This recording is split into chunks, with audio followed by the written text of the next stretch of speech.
Olá, olá. Salve, salve, tudo certo? Tô aqui pra gente trocar mais uma ideia. Hoje o assunto é a história do Brasil. Tô aqui com o nosso Quarentinando com História, nossa aula 4 de História do Brasil. E o tema hoje serão as revoltas coloniais do Brasil com sentido emancipacionista. Nós vimos semana passada, eu trouxe até vocês algumas revoltas que fizeram com que a relação entre Brasil e Portugal começasse a ficar desgastada. Revoltas de cunho nativista, geralmente por questões tributárias, por questões regionais, locais, colocavam em lados separados tanto a metrópole quanto a colônia. Pois bem, essa foi uma primeira etapa de revoltas que ocorre aqui no Brasil, enquanto o Brasil é uma colônia de Portugal. Após a segunda metade do século XVIII, as revoltas começam a se organizar aqui, muito pautadas pelas ideias do iluminismo, terão como pano de fundo um desejo, um objetivo. Esse desejo objetivo será romper com Portugal. Essas são as chamadas revoltas emancipacionistas. Então a gente vai começar a compreender, a partir de hoje, como que se dá o caminho para a nossa independência. Representando todo esse cenário, nós veremos nos livros e apostilas esse contexto com o nome de A Crise do Sistema Colonial.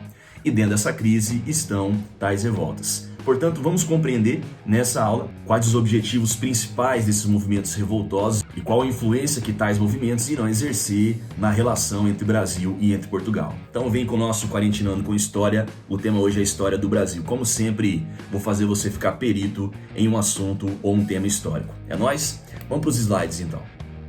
Hoje eu trago até você o Quarentinando com História, aula 4 de História do Brasil, a crise do sistema colonial, especificamente as revoltas emancipacionistas. Vou fazer com você inicialmente uma análise do contexto histórico, sobretudo da segunda metade do século XVIII, que é onde vão se efetivar tais revoltas. Como estava o Brasil, como estava obviamente Portugal, porque isso é muito importante. Vamos fazer aqui uma análise geral inicialmente. Na segunda metade do século XVIII, Portugal passa a enfrentar uma gravíssima crise de ordem econômica. Essa crise tem uma série de fatores, mas um fator central era a dependência que Portugal tinha em relação à sua colônia principal, que era o Brasil. A principal atividade econômica no Brasil, que era a mineração, começava a entrar em decadência e dar sinais de esgotamento na segunda metade do século XVIII. Como reflexo disso, a economia lusitana, praticamente dependente dessa estrutura econômica, também começa a sofrer os efeitos negativos. Paralelamente a essa situação, chegará ao poder de Portugal o rei José I. Ele vai governar entre 1750 e 1777. Acontece que mesmo sendo rei, vai ter destaque no governo de Dom José uma figura que atuava como uma espécie de super-ministro ou primeiro-ministro. Essa figura era Sebastião José de Carvalho, conhecido na história como Marquês de Pombal. Ele vai ser a figura central de um governo que procura trazer novidades, sobretudo de ordem econômica, de ordem educacional, o aparelhamento estatal português. Pombal vai representar, portanto, algumas alterações que também cabe a nós aqui uma compreensão mais profunda. E paralelamente a todo esse contexto de crise econômica, de ascensão à administração pombalina, há que se ressaltar que esse é o momento de auge da difusão iluminista. Iluminismo, lembre sempre, uma corrente filosófica burguesa que começa a se efetivar no século XVII, tem o seu apogeu no século XVIII, sobretudo na segunda metade do século XVIII. O iluminismo ele trazia, enquanto teoria, uma série de novidades para a estrutura política, para a estrutura educacional, para a estrutura religiosa, social, econômica. E é na segunda metade do século XVIII que o iluminismo deixa de ser meramente um movimento teórico. Com o processo de independência norte-americana e a consequente formação do Estado Nacional norte-americano, o iluminismo terá a sua aplicação prática pela primeira vez. A Constituição norte-americana de 1787 é tida como o primeiro grande documento iluminista da história. Então, em um momento de crise econômica portuguesa, de ascensão pombalina, nós vamos ter o iluminismo também muito forte. E lembre sempre que o iluminismo terá como principal ideal os conceitos amplos de liberdade. Vamos discutir um pouco mais profundamente esses temas a partir de agora. O primeiro ponto em relação à crise econômica, eu quero fazer uma análise geral com vocês de conceitos. Eu costumo dizer para os meus alunos que em Portugal não temos uma burguesia consolidada. Desde o processo das grandes navegações, Portugal tem uma expansão comercial muito forte. Portugal será a nação mais economicamente ativa do mundo no final do século XV e começo do século XVI. Só que nunca Portugal teve uma mentalidade capitalista, uma mentalidade burguesa. O que se tinha em Portugal era uma nobreza enriquecida. Graças a isso, boa parte das estruturas que adentravam economicamente em Portugal eram dissolvidas por acordos mal organizados, por festas palacianas, por organizações um tanto quanto contrárias à ordem capitalista de acúmulo e diversificação dos capitais.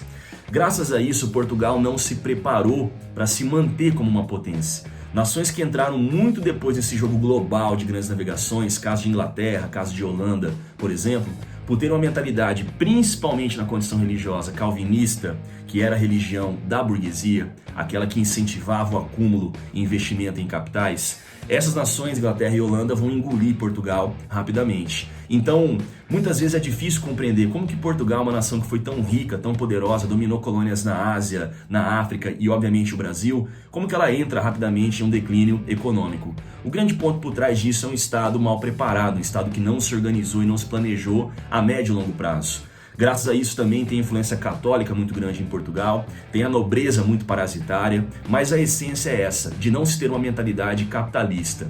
A economia portuguesa no século XVIII dependia e muito, e cada vez mais, do que se fazia no Brasil. E aí está o grande problema. Nós não tínhamos no Brasil mais uma atividade econômica que pudesse ser renovada. Se pautava a economia brasileira barra portuguesa nesse momento, a mineração, que é uma atividade que rapidamente se satura, ainda mais com a exploração que se teve no século XVIII. Quando o ciclo minerador brasileiro começa a entrar em declínio, a economia portuguesa, de maneira geral, também começa a sofrer as consequências negativas desse processo. Então, ter uma economia que se pauta por uma estrutura que não se tem um planejamento, não se olha, não se visualiza a médio e longo prazo, esse vai ser o grande equívoco de Portugal. É bem verdade que o Marquês de Pombal vai tentar corrigir algum desses aspectos, mas a estrutura totalmente insolvente de Portugal será mais forte do que os ideais de Pombal. Vamos falar um pouco então sobre a administração de Sebastião José de Carvalho. Marquês de Pombal era iluminista acima de qualquer coisa, mas ele vai trabalhar em uma corte de base absolutista, que era a corte de Dom José I. Graças a isso vai aparecer para você um conceito que é muito importante compreender. Esse conceito é o chamado despotismo esclarecido. Quem eram os déspotas esclarecidos nos quais Pombal é um dos grandes representantes do século XVIII? Foram aqueles que se identificavam com algumas ideias iluministas, sobretudo no sentido de racionalizar a administração pública, de melhorar a cobrança de impostos, de criar um Estado mais crítico, de influenciar de maneira mais direta o aspecto educacional de sua população, de procurar introduzir reformas de cunho econômico, mas que ao mesmo tempo preservavam o caráter centralizador e autoritário do seu Estado. Todos aqueles monarcas que fizeram reformas que se aproximavam de princípios iluministas, obviamente não do princípio principal, que era a liberdade, mas princípios de educação, de criticidade, de razão, de busca por um conhecimento, inclusive estatal, mais bem organizado, mas que ao mesmo tempo continuavam sendo absolutistas, esses monarcas, esses governantes ganharam o título de déspotas esclarecidos. Pombal e Dom José I representam isso para Portugal, assim como outros tantos na história representam. Então nós vamos ter novidades aqui de busca por um Estado português mais moderno, mais racional, mas que não conseguia largar suas raízes absolutistas e mercantilistas. Esse é o resumo ideológico, pelo menos, da administração pombalina. Nós vamos ver algumas atitudes dele de maneira mais clara já já. O último grande aspecto da análise desse contexto do século XVIII, a segunda metade principalmente, é saber que estava em moda os ideais iluministas. O iluminismo ele falava sobre muita coisa, mas entenda na essência que é uma corrente teórica burguesa. Então os objetivos principais eles vão passar longe de objetivos democráticos, populares, de se ter uma amplitude efetiva de mudanças. Mas a bandeira mais vendida à época era a igualdade jurídica, a isonomia, portanto, todos são iguais perante a lei, para que com isso fossem eliminados os privilégios do clero e da nobreza, e a busca por liberdade. Liberdade essa que cada teórico importante do iluminismo vai defender com a bandeira mais sólida. Por exemplo, Adam Smith falando em liberdade econômica, Voltaire falando sobre liberdade de expressão, Montesquieu e John Locke falando sobre liberdade política, Rousseau falando sobre liberdade social, igualdade social profundamente, mas todos eles convergindo para um conceito de liberdade. Se nós temos uma realidade onde colônias ainda existem, um sistema colonial que pressupunha monopólios, arbítrios, centralização da administração, coexistindo com uma ideia de um movimento que fala em liberdade, chegaria um ponto que nós teríamos muitas instabilidades. Esses ideais iluministas começam a chegar aqui na América na transição da primeira para a segunda metade do século XVIII, e é na segunda metade do século XVIII que nós temos um evento determinante. Uma antiga colônia americana, os norte-americanos, que pertencia até então à Inglaterra, no dia 4 de julho de 1776, declaram a sua independência em relação aos britânicos. Declaração essa unilateral, que vai conduzir a uma guerra entre norte-americanos e entre ingleses, concluída em 1783 de maneira oficial, após a assinatura do Tratado de Paris. Pouquinho depois, em 1787, os norte-americanos criam a sua Constituição, que vigora, inclusive, até hoje, com algumas emendas, mas é a mesma Constituição. E essa Constituição norte-americana, que vai, portanto, nortear a formação desse Estado Nacional, era pautada em princípios iluministas, principalmente de John Locke. Garantindo aos seus cidadãos direitos naturais e inalienáveis, garantindo a isonomia jurídica, garantindo a liberdade comercial, política e produtiva e, obviamente, consolidando um Estado muito diferente dos demais territórios aqui na América. Quando os americanos conseguem peitar a Inglaterra através de uma guerra, vencer os ingleses e conquistar a sua independência, isso passa a ser uma influência para outras regiões americanas fazerem o mesmo. Então começava a chegar aqui no Brasil de maneira direta, pela influência americana e por outros eventos, por exemplo, também a independência haitiana, por exemplo, a própria Revolução Francesa na Europa, esse ideal e esse desejo de liberdade, de emancipação, em boa parte liderado pela elite colonial, que obviamente quando falava em liberdade, não era uma liberdade efetiva. Não se poderia falar em liberdade no Brasil, num país que convivia com escravidão. Mas esse contexto, esse cenário, portanto, começa a criar relações novas entre Brasil e entre Portugal. E é isso que nós veremos profundamente nessa análise de hoje. Vamos voltar para os slides agora para compreender algumas das ações da administração pombalina que refletem esse intuito de reformas administrativas, mas que preservava ao mesmo tempo um caráter centralizador, caracterizando com isso o despotismo esclarecido. Vamos para os slides mais uma vez. Eu posso resumir para você a administração pombalina com dois grandes pontos, com duas ideias centrais. As ações dele se pautarão por uma reorganização administrativa do governo português e a introdução gradual de uma nova mentalidade. Mentalidade essa que vai gerar profundos atritos, seja com a nobreza, seja com o clero. Então Pombal, nos quase 30 anos de administração direta em Portugal e por tabela com reflexo no Brasil, procura criar um Estado gestor mais organizado, mais racional, mais crítico, afastando as vontades e decisões públicas cada vez mais da nobreza e do clero que tão parasitário foram para a história de Portugal. Trago para você agora uma das ações principais desse super-ministro ou primeiro-ministro do governo de Dom José I. Em 1755, portanto 5 anos após chegar ao poder, Pombal e Dom José terão que conviver com um problema gravíssimo em Portugal, que foi um terremoto que ocorre em Lisboa, capital. E esse terremoto foi seguido de um tsunami e grandes incêndios por toda a capital portuguesa. Acredita-se que pelo menos 30 mil pessoas tenham morrido nesse terremoto e boa parte da cidade tenha sido destruída. Pombal será o arquiteto que vai conduzir a reforma estrutural da capital. Para aqueles que já foram até Portugal, para aqueles que conhecem Lisboa, existe a região da Baixa Pombalina, ou a Baixa Lisboa, que é uma região em Lisboa hoje que foi planejada por Pombal no final do século XVIII. Trago até você aqui algumas imagens dessa Baixa Pombalina, perceba toda a simetria da construção, essa praça central, as margens do rio Tejo, um rio muito marcante para a história portuguesa. Pombal procurou criar um padrão único de arquitetura para a construção dos prédios. Esses prédios são os primeiros na história moderna europeia, erguidos segundo princípios antissísmicos, ou seja, preparados para novos terremotos. Os quarteirões eram muito bem organizados, de maneira muito simétrica, muito detalhista. Aqui uma imagem aérea para ficar mais claro para vocês, a Baixa Pombalina, toda essa região, praticamente em um retângulo aqui, que mostrava todo um processo racional de reconstrução da capital portuguesa. Esse terremoto já traz uma ideia bem interessante consigo. Muitos à época começaram a atribuir todo o caos causado, seja pelo incêndio, pelo próprio terremoto, pelo tsunami que veio na posteridade, a uma fúria divina.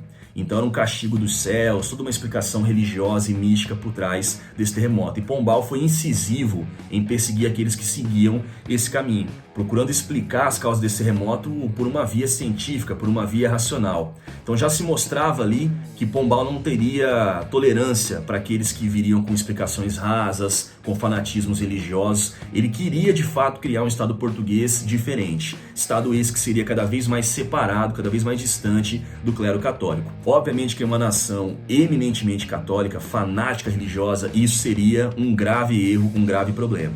Vamos voltar a analisar os slides. Uma outra ação importante da administração pombalina se deu no aspecto educacional.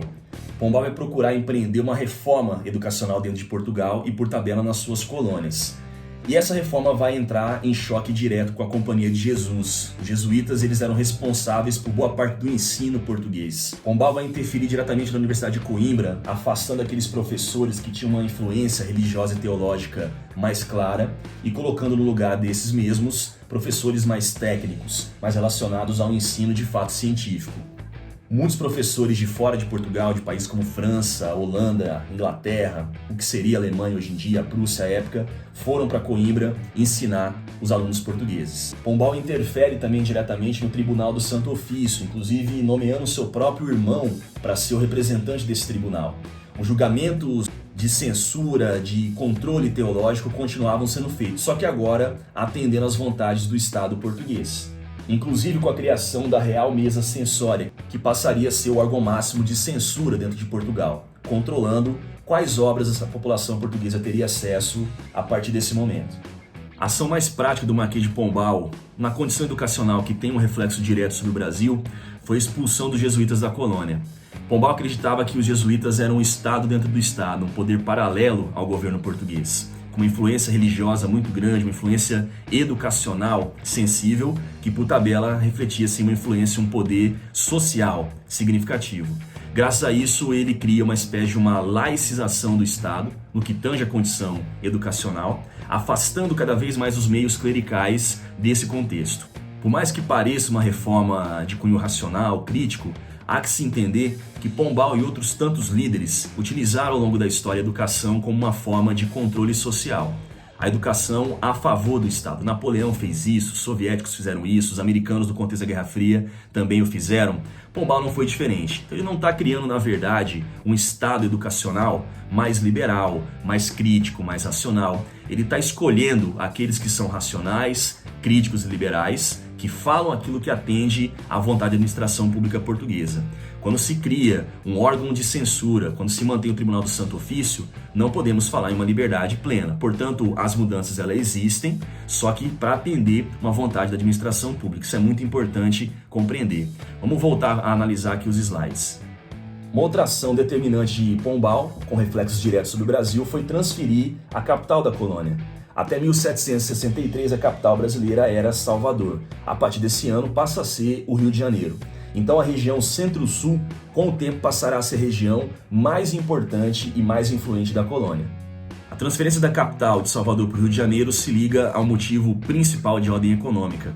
Para ter uma proximidade maior com a região das Minas Gerais, que era a região mais importante para Portugal, dali para frente, o Rio de Janeiro passava a ser a sede administrativa da colônia.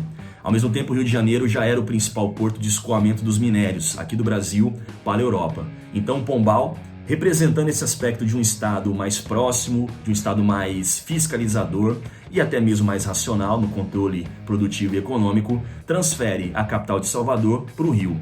Enquanto o Nordeste brasileiro esteve em evidência, enquanto a produção de cana, sobretudo em Pernambuco, foi o principal fator de rentabilidade para Portugal, nossa capital foi Salvador.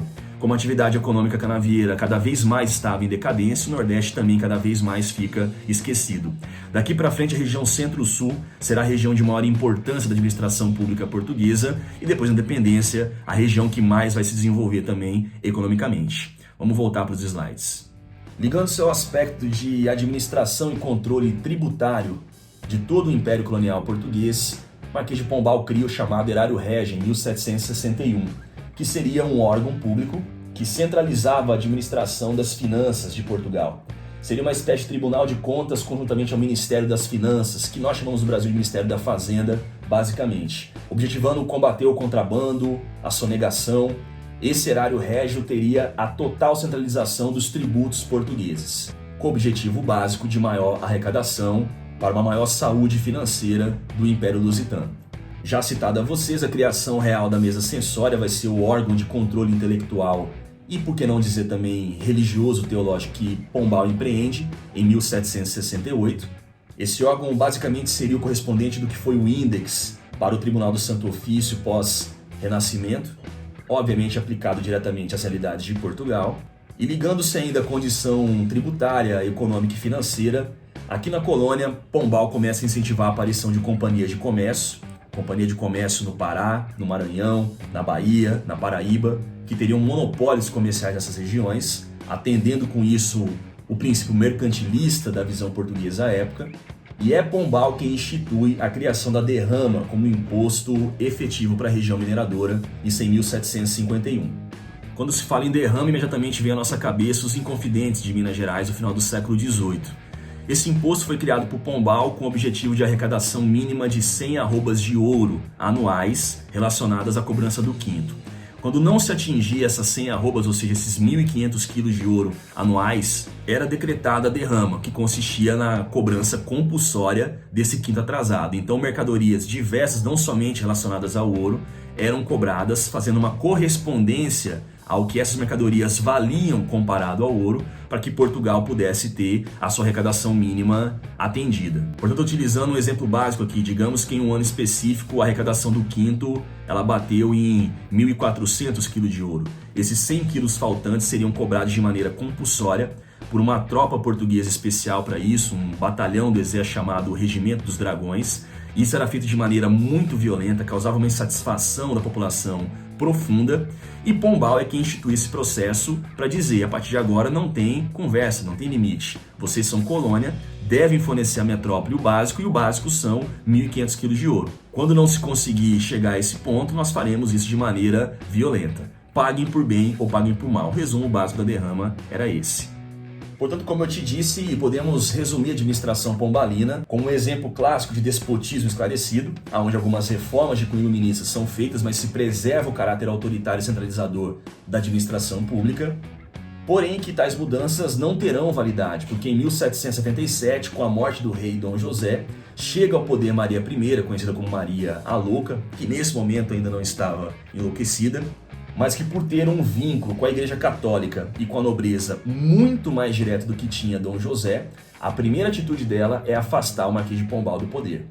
Como as medidas de Pombal, uma a uma, serão anuladas, serão combatidas, serão desfeitas, Maria I entrou para a história com o nome de A Viradeira, ou seja, ela está retomando uma administração de vínculo com o clero, de vínculo com a nobreza e anulação desses princípios racionais e modernos que Pombal procurava apresentar para a nação e para a administração pública portuguesa. Feito, portanto, essa análise geral do contexto histórico do século XVIII, as ações pombalinas, eu vou trocar uma ideia com você agora sobre como essas mudanças passam a refletir a relação que passa a ser alterada entre Brasil e Portugal dali para frente. Obviamente que esse Estado português mais centralizador, mais arbitrário, criando o que a gente chama de um arroxo tributário, ou seja, fortalecendo a fiscalização, o controle e os impostos, desperta aqui um sentimento que na verdade já tinha um germe de formação, mas que agora será recrudescido por iluminismo e por uma série de outros fatores, que é o sentimento de separação, de rompimento. Geralmente colocarão para vocês em livros 3 grandes movimentos antimetropolitanos, ou seja, emancipacionistas em nossa história: a Inconfidência Mineira, a Conjuração Baiana e a Revolução Pernambucana. Esse terceiro nós não vamos discutir nessa aula, porque a Revolução Pernambucana ela tem como causa principal a transferência da corte aqui para o Brasil depois de 1808. Ao passo que Inconfidência Mineira e Conjuração Baiana são movimentos efetivamente libertários, contrários à relação que já se tinha entre Brasil e Portugal. Vamos por partes, então, entender esses 2 grandes movimentos muito importantes desse contexto histórico brasileiro pré-independência: a Inconfidência Mineira e a Conjuração Baiana. Vamos voltar aqui para os slides rapidamente. Portanto, como eu te disse, as revoltas emancipacionistas mais cobradas, mais relevantes, iremos discutir 2 nesse primeiro momento: a Inconfidência Mineira e a Conjuração Baiana. Guarda aí que a Revolução Pernambucana ficará para as próximas aulas. Sobre a Inconfidência Mineira, comecemos pelo básico. Ela ocorre em março de 1789, março e abril basicamente, no que seria hoje a cidade de Ouro Preto, à época Vila Rica, cidade mais importante da capitania de Minas Gerais, centro da mineração brasileira. A causa básica era o abuso tributário do governo português em relação à mineração e a violência que a derrama, ou seja, a cobrança do quinto atrasado, representava nessa relação colônia e metrópole à época. As propostas básicas se pautavam pela independência da região e a instituição de uma república na região das Minas Gerais. Há que se ter muito cuidado para falar da Inconfidência Mineira, porque é um movimento que desperta várias paixões e várias interpretações. Vamos tentar ser o mais crítico possível. E o mais crítico possível é dizer que a Inconfidência Mineira não representou quase nada para o Brasil no século XVIII. Era um movimento feito pela elite da região das Minas Gerais. Quando eu digo elite, eram os grandes mineradores, grandes comerciantes, latifundiários, militares de alta patente, clérigos importantes, intelectuais, poetas, artistas da região mineira. E dentro desse bolo, que na sua essência era formada por uma elite, tinham alguns populares. Entre eles estava Tiradentes, Joaquim José da Silva Xavier. Esse movimento ele não chegou em um consenso no que tange aos seus ideais gerais. A base era a mesma, fazer uma independência e declarar a república. Mas alguns queriam, em boa parte inclusive, manter a escravidão. Já outros eram contrários a essa forma de exploração social. Os inconfidentes não chegavam em um consenso se seria um Brasil inteiro independente ou apenas a região de Minas Gerais, no máximo até o Rio de Janeiro, muitos diziam, fazendo uma separação, ou seja, local, não nacional. Então não se tinha esse cunho nacionalista, o que era compreensível para a época, era uma colônia, então ter um sentimento de nação era um negócio meio complicado. Mas o perigo é queremos colocar os inconfidentes como grandes heróis, sobretudo a figura de Tiradentes, sendo que na verdade foi um movimento discreto que não teve tanta validade e nem chegou a ser posto em prática. A realidade é que o iluminismo começa a chegar e muito na região das Minas Gerais, sobretudo vinculado àquelas elites que colocavam seus filhos para estudar em Portugal, em Coimbra principalmente, e voltavam para cá, para a colônia, trazendo ideias de John Locke, de Voltaire, de Montesquieu, entre outros tantos pensadores iluministas. Então na elite mineira começou a ser muito comum se debater esses princípios de república, de tripartição do poder, de direitos naturais inalienáveis, que se chocavam obviamente com os tributos portugueses aqui, que eram altamente repressivos, com a derrama, com o monopólio comercial, com a ausência de liberdade produtiva. Pois bem, será essa elite que começa insatisfeita a organizar um movimento revoltoso que teria como estopim para ser posto em prática a cobrança da derrama no ano de 1789. Quando o governo de Portugal colocasse em prática a derrama, isso estava previsto para 1789, a derrama, aproveitando-se da insatisfação geral do povo, o movimento revoltoso seria aplicado. Acontece que um desses inconfidentes, um desses revoltosos, Joaquim Silvério dos Reis, ele procura o representante do governo português à época, que seria uma espécie do governador de Minas Gerais, o Visconde Barbacena, e ele fala, ó, tá para rolar um movimento aí, revoltoso, quando vocês aplicarem a derrama, eu posso dar o nome dos líderes desse movimento, quem está organizando, se vocês perdoarem as minhas dívidas. Estou com umas dívidas fodidas aqui com a administração pública portuguesa, então em troca do perdão das minhas dívidas, da minha anistia econômica, eu vou fazer aqui uma delação premiada. Então delação premiada não tem a ver só com Lava Jato, tá? Há muito tempo tem os caguetas na história do Brasil aí que causam problema para nossa estrutura, seja ela social, seja ela política. Assim foi feito. A corte portuguesa aceita a delação feita por Joaquim Silvério dos Reis, ele nomeia os principais líderes e todos aqueles diretamente envolvidos com o movimento. Visconde Barbacena, habilmente, de maneira muito inteligente, não declara a derrama naquele ano. Graças a isso o movimento ele esfria, começa a perder força. Nunca, como eu disse a vocês, foi um movimento de fato organizado, coeso, eram várias ideias divergentes. Embora fosse um movimento elitista, tinham muitos populares presentes que queriam aprofundar as alterações ou as propostas de mudança. E depois que o movimento esfria, ele é esvaziado, aí vem a repressão portuguesa. Visconde Barbacena ordena a prisão de todos os líderes e todos eles serão julgados por serem inconfidentes. Inconfidente é aquele que comete um crime de traição à pátria. À época, traição ao rei, ou seja, um crime de lesa majestade. E os líderes do movimento, inclusive entre esses líderes delatado como tal, estava Tiradentes, que de liderança não teve porra nenhuma, serão condenados como traidores, ou seja, terão a pena capital, condenação à morte. Acontece que o julgamento ele dura praticamente 3 anos, ele vai até abril de 1792, E no dia 20 de abril, dos 12 condenados à morte, 11 serão anistiados, 11 serão perdoados pela rainha. Terão penas distintas. Alguns serão degredados, outros serão enviados para regiões distantes do próprio Brasil, alguns serão enviados para mosteiros religiosos em Portugal, caso dos religiosos envolvidos na Inconfidência, mas se mantém a prisão e a morte de um deles, que era Tiradentes. No dia seguinte, no dia 21 de abril de 1792, Tiradentes terá a sua pena capital. De todos os envolvidos, ele vai ser o único morto. Há que se ter uma ressalva aqui em relação a Cláudio Manuel da Costa, um poeta muito importante à época que também morreu, mas ele morreu na prisão, né? E muitos dizem que o Cláudio Manuel da Costa foi uma espécie de primeiro Vladimir Herzog da história do Brasil, o primeiro suicidado, onde se atribuiu uma morte causada por suicídio, mas que provavelmente ele morreu vítima de uma tortura no cárcere. Dito isso, feita essa ressalva, Cláudio Manuel da Costa também morreu enquanto nos Inconfidentes. O único que vai ser condenado de fato à morte foi Tiradentes. Por que ele vai ser o único condenado à morte? Porque todos os demais eram figuras importantes, sejam militares, sejam clericais, sejam comerciantes, mineradores do próprio Brasil. Tiradentes era um bosta, era um Zé Ninguém. Ele era um alferes, um militar de baixa patente, que seria uma espécie de um sargento hoje em dia, e era aquele que ninguém ou quase ninguém sentiria falta, né? Poderia se matar, que não causaria grandes problemas. Então ele vai ser condenado à morte, ele vai para a forca, o seu corpo foi esquartejado em 4 pedaços e as 3 partes iniciais ficavam espalhadas no caminho entre o Rio de Janeiro até Ouro Preto, e a cabeça dele foi exposta na praça de Ouro Preto, que à época era Vila Rica. A morte de Tiradentes é uma morte muito simbólica, que mostra como o Estado português e hoje até mesmo o Estado brasileiro trata os seus criminosos de forma muito desigual. Aqueles que possuem um poderio econômico superavitário tendem a ter as suas penas mais atenuadas. O preto, o pobre, o índio, a mulher, né? Aqueles que são excluídos geralmente não têm com quem contar e acabam pagando as penas máximas, né?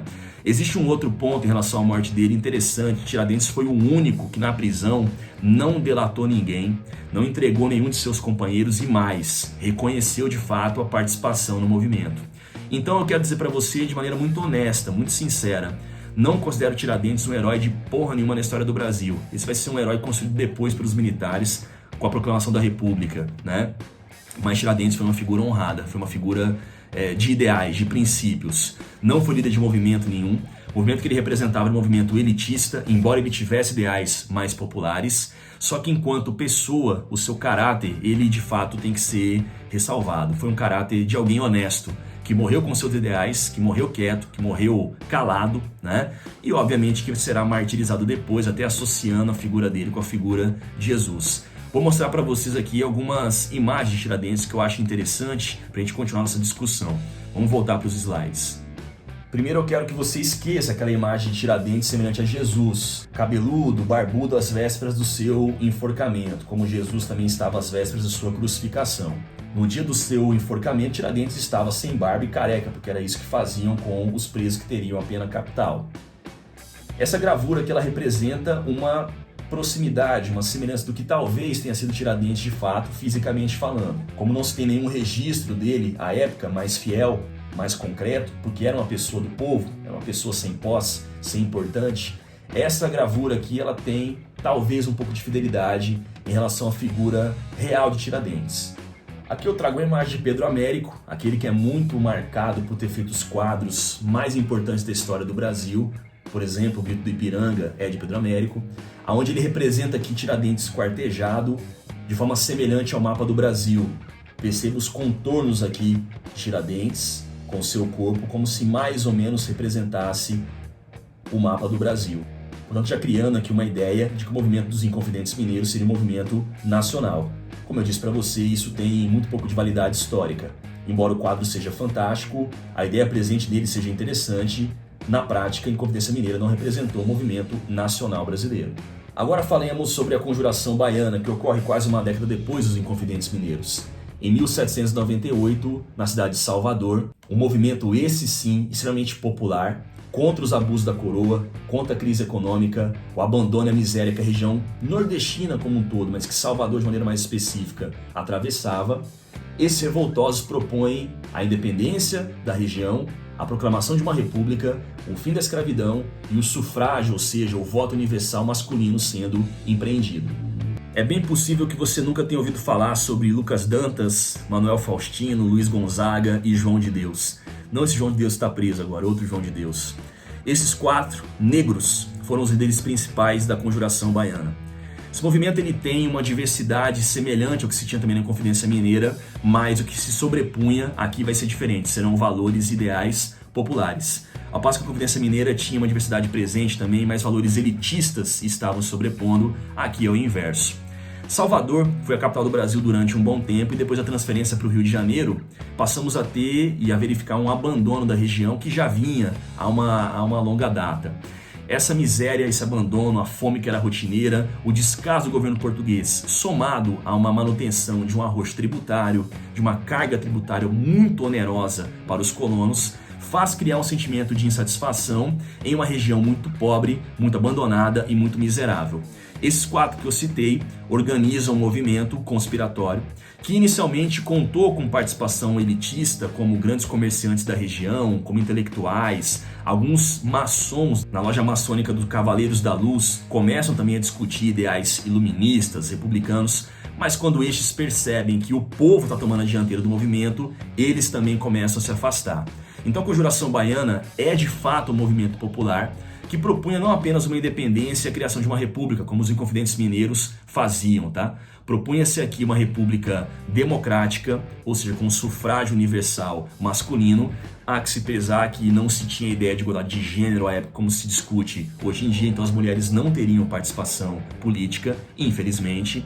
A abolição imediata da escravidão. Perceba a lógica aqui, não poderia se falar em liberdade do Brasil se a escravidão fosse mantida.